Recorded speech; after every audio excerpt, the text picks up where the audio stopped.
Aquesta testa d'època romana sabem que representa el déu Bacus, essencialment pels atributs que l'acompanyen. Bacus era el déu de la vinya i del vi, de la rauxa i de les festes.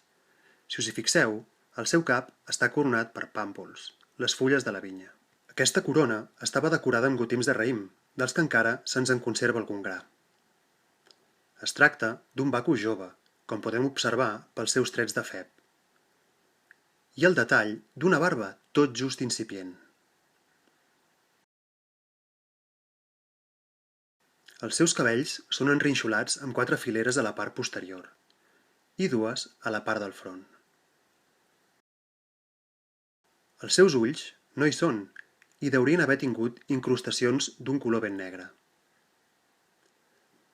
La peça està feta amb un marbre d'una coloració groguenca, característic de les pedreres de Ximtu, a l'actual Tunísia.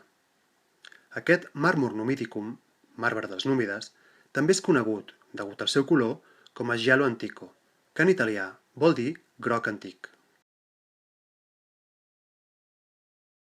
El cap té una mida reduïda, de 15 centímetres d'alçada, i no es tracta de cap bust exempt, sinó que segurament pertanyia a una peça de mobiliari luxós, concretament a la decoració de la pota d'una taula de marbre, treballada amb trepant manual d'arc.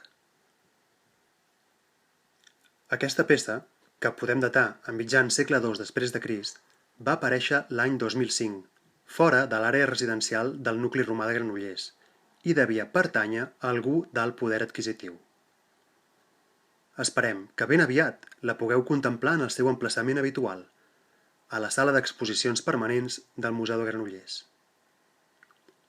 Mentrestant, us volem oferir la mirada d'un poeta, comparant una escultura i una poesia.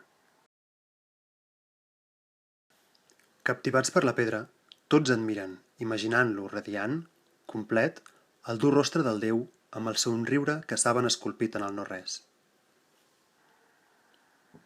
Cadascú veu el seu miratge estricte, la boca amb un somriure, el front serè. Tots admiren uns braços, les mans grises, sense armes o amb l'espasa alçada al cel. Tota aquesta bellesa és marbre d'aire, l'estàtua que mai no existirà, més que com cadascú l'ha imaginat. Un poema és també un fragment exacte que busca amb força ser acabat pels altres. Un poema és un tors de polo arcaic. Joan Margarit. I no us oblideu que aquest proper setembre el cap del déu Bacus és la peça del museu que us convida al Festival d'Art i Paraula de Granollers, Òpera Aperta.